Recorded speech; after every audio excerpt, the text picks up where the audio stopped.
The Sands. An inhospitable waste, rife with DLC and paywalls. But legends speak of ancient treasures hidden in the rough. Sit, my friends, and I will tell you a tale of one YouTuber who seeks to uncover these priceless artifacts lost to time. Accompanied by his faithful companion, the pair embark with haste to find the father of all modern adventure platformers.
Text layer. What the hell was that? You wanted to party with the war boys? I don't think that's a role you want to play. Well, I didn't know you were such a deviant. We're damn lucky though. If my bare pale skin didn't blind them in the desert sun, we would have never escaped. Ugh. This intro has run its course. Prince of Persia, The Sands of Time.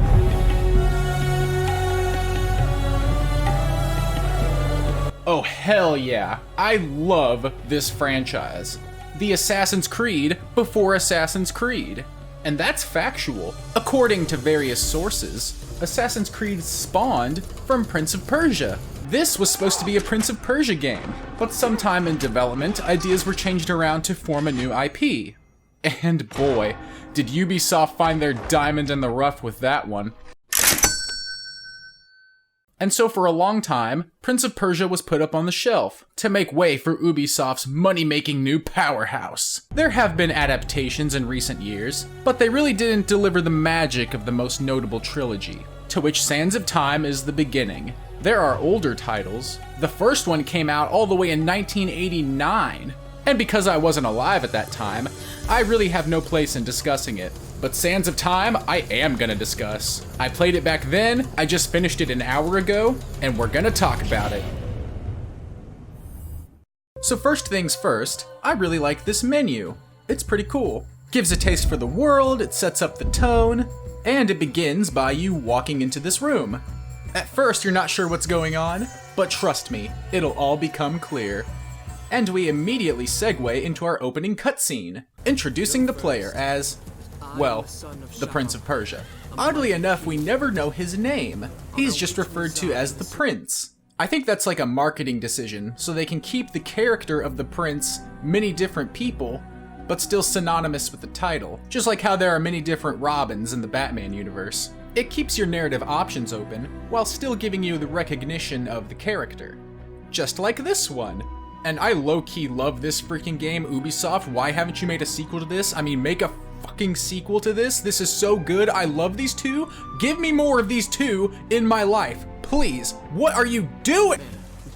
But back to Sands of Time. So, it appears that Jafar here... Oh, I'm sorry. Jafar... Oh wait, I mean Jafar. No, it's freaking Jafar. Let's get this out of the way because this is obviously the worst part of the game.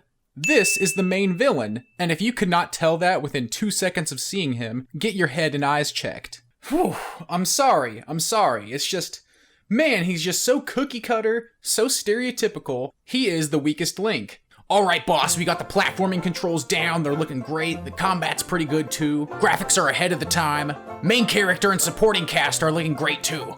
Excellent development team, we're all set to ship tomorrow. And the villain? Oh shit, we ship tomorrow? Fuck, this looks good. I just wish they could have come up with something different is all. So Jafar, oh I'm sorry, the Vizier, is actually a double agent, betraying the Sultan that he works for in order to help the Persians to sack his kingdom, in search of its greatest treasure. Your Majesty, I trust you will remember your promise. The Maharaja's treasure hoards lie within.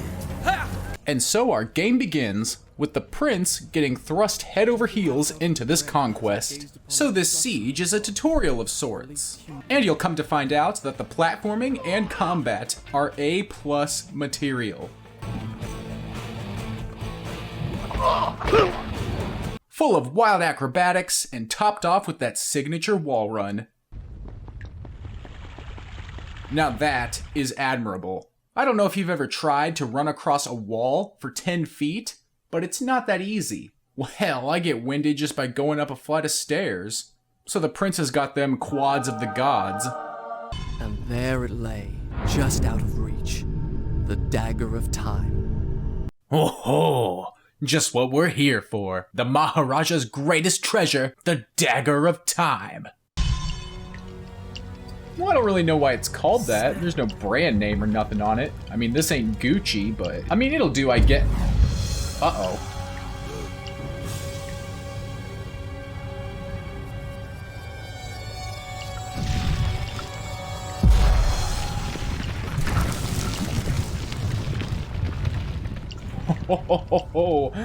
Game changer. Quite literally. With the dagger of time in hand, the prince now has the power to turn back time, which is just such a freaking cool idea. Make a mistake while jumping around? Well, now you can rewind time to save yourself. Low on health during a fight? Well, just rewind before you got hit. These time mechanics and the platforming are what make Prince of Persia, Prince of Persia. Moving along with the story, the Persians have come out victorious, taking all of the treasure, including the Sands of Time, a giant mystical hourglass filled with the magical sands. But the Vizier is only after one treasure. That dagger! Surely you won't deny the lad a souvenir of his first battle. You may have So the Vizier gets royally blocked, and, you know, that really doesn't bode well. But we don't have to worry about that. We're on our way to Azad, where the king is going to give the Sands of Time to the Sultan as a gift, symbolizing the peace between the two nations. Anybody else thinking that this guy looks straight out of Sid Meier? No? Just me? Okay. So we present to the Sultan with our offering, and he is mystified by the sands. The Vizier explains that the powers of the sand can be unlocked by the one who wields the dagger, which he prods the prince to do so. Yeah, I don't see how advice from this guy can go wrong at all. Yeah, so unlocking the sands causes this big magical cataclysm to happen that turns everybody into these sand-like monstrosities, except a chosen few. Because I guess if everybody was a sand zombie, then we would have no plot. So the Vizier's all like, oh, look what you've done. You've caused this to happen. I mean, give me the dagger, I'll fix all of it. And the prince is all like, no, this is my dagger. It's mine, I found it, you can't have it. And he runs away. And so this is the rest of the game, trying to get back to the Sands of Time and restore the chaos you've unleashed. Solving treacherous puzzles, avoiding deadly traps, and fighting sand creatures traversing your way through the palace. Speaking of these sand creatures, there's an awful lot of them. It's really cool to see all the different variations there are. You got this big old guy with the glaive, these dudes with the chain whips, Cardi B, sand egrets, sand bats. Wish they could have done something more, you know? What if there was like a sand tiger? Man, that would have been fucking rad. There's also an issue. There's no boss battles. None whatsoever. No giant sand demon you gotta fight. No sand minotaur or some shit. It's all just these standard different enemies, which I guess is cool. Again, there's a ton of variation. But I mean, come on. You got this super cool fantasy concept to come up with stuff, and you can't even make a boss? I guess the only thing that qualifies is when you have to fight your father. Anyway, I got way off track. Let's get back to the story. So during this confusing calamity, you encountered this girl named Farah. Not only was she a prisoner of the city that you sacked, but she was also the princess of said city. She scolds you for being such an asshat and opening the sands of time, but also explains that she wants to help. The two of you get separated because of some sand scarabs, and they agree to meet back up in the main corridor, which is where you fight your dad. Farah is actually pretty cool in the game. Not only does she fight enemies with a bow and arrow, she can crawl through tiny cracks in the wall to find secret levers and tunnels to help you solve your puzzles. She's pretty cool. So cool that the prince starts to fall in love with her. And it's kind of funny because he's like an adolescent teen. He's just like talking to himself.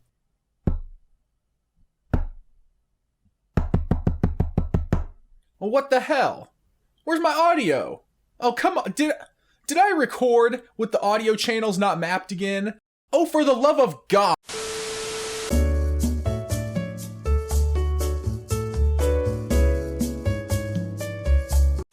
Alright, so TextLayer fucked up Royal and he did not map my audio channels when recording the game footage, but because I love you people, I painstakingly went back and found some footage.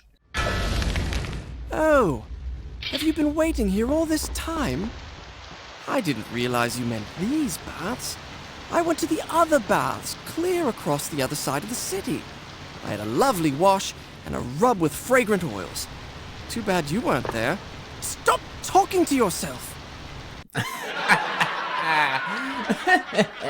See? Wasn't that worth the wait? Let's talk upgrades. So along your journey, you can upgrade yourself. You find new blades that are stronger than your old one. Absorbing enemies with the dagger gives you more sand tanks, which is the amount of times that you can rewind time, as well as these white combat tanks. The more enemies you absorb, the more tanks that you create. The combat tanks can do special moves like slow down time, do this stab freeze move, and your ultimate freeze move, which lets you just obliterate all enemies on the screen. I guess it's also useful to point out that the only way to kill the enemies for real is to absorb them. You have to use the dagger of time or else they'll just get right back up, which can be kind of annoying, but at the same time adds a new layer to the combat scenarios. What about your health? Well, you can upgrade that too.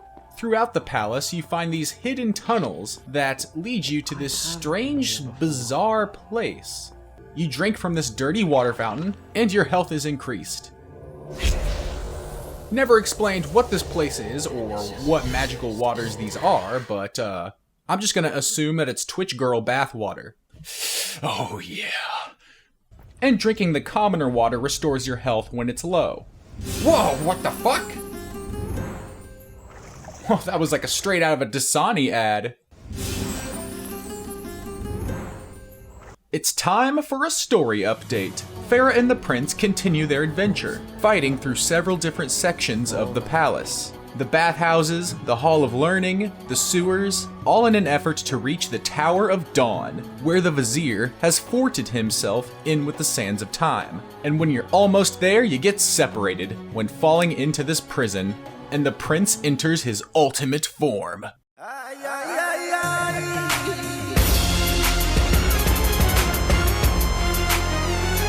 Oh boy, getting my dander all up in a froth. You escape the prison, reunite with Farah, and climb up the tower, reaching the sands. But the prince has hesitations. You did it! Take the dagger. Strike it into the center of the dome.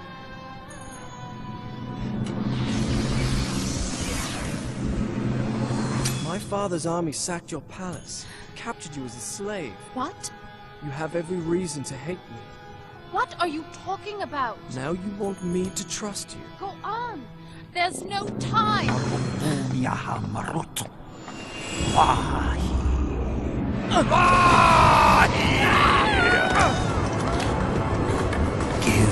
me the dagger. I had faced my enemy. I had looked into his eyes, and I had lost everything.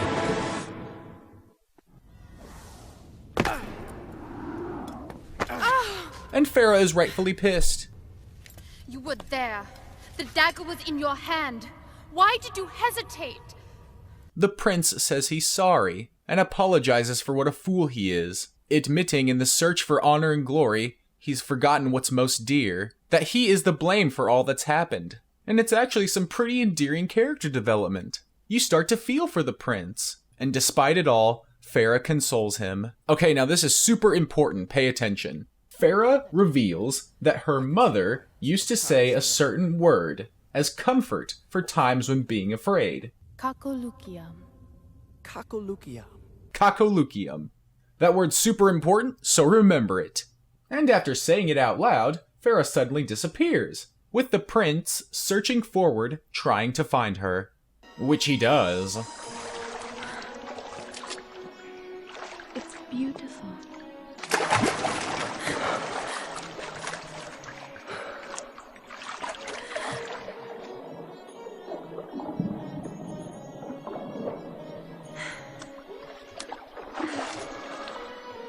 Kakolukia.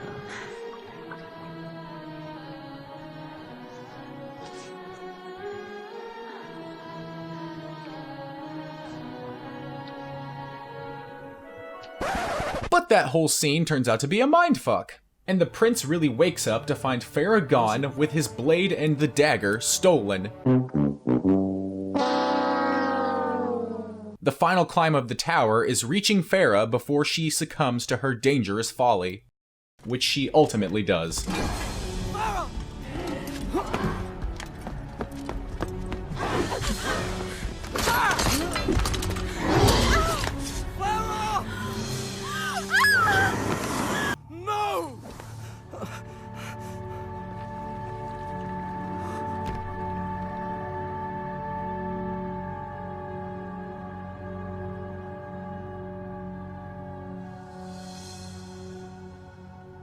Oh, now it's personal. For all of 2 seconds, because, get this, the vizier tries to tempt the prince with the promise of immortality in exchange for joining him. The prince says, nah fam, I'm good. What's the point of immortality if all that you love has been lost? So he seals up the sands for good, and in doing so, rewinds time all the way back to the beginning of the game.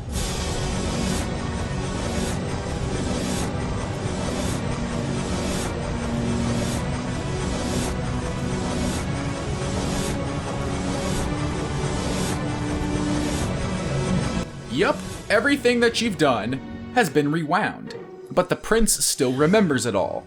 Realizing the error of his ways, he heads into the city to find Farah. Remember at the very beginning when you enter that room? That is Farah's room, where the prince tries to warn Farah of the destruction that his people are coming to rot. And so the entire game is told as a story to Farah. Every time you save the game at one of these glowing beacons, the prince says it like a story. He says something like, I'll start the story from here next time.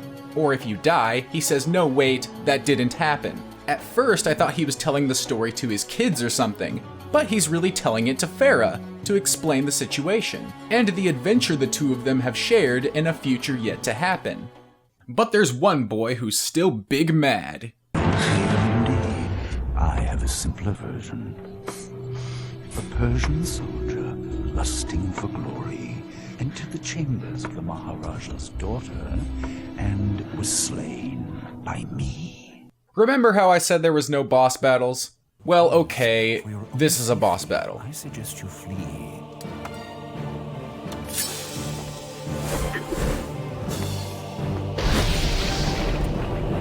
You fend off the vizier and his mirror image, obviously being an arcane mage, and the day is saved.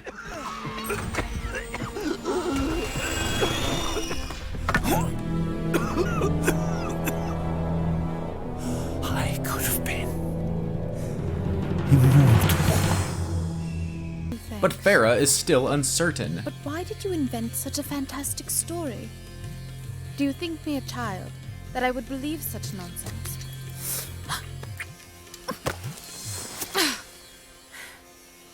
I said I owe you thanks.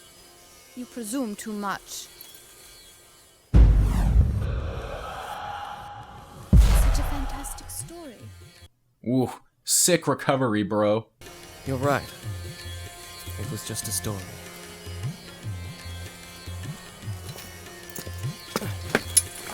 Wait.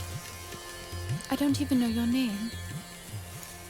Just call me Kakulukia. Oh, he said the thing. He said, so he's telling the truth. She knows. She knows. Oh. So there you go. That's Prince of Persia: The Sands of Time. Classic PS2 title. And without it, I argue we wouldn't have some of the blockbuster action hits that we have today. If you've never played it, what are you doing? Get yourself an emulator right now and give it a go. Let's see, did I forget anything else? Went over the story, all the controls, all the platforming, No, I think I covered everything. Oh, wait! I forgot the most important thing! The time puns. Hey, what time is it? It's dead o'clock! Cause you're dead! What's got 2 arms and ticks a lot? Not you, cause I cut off your arms, and yeah, it's time to die! Hour, you doing there? Cause it's like an hour, you know, it's like a time measurement. You could say that I'm running out of time. What did the prince say to the hourglass? He said, "You're dead."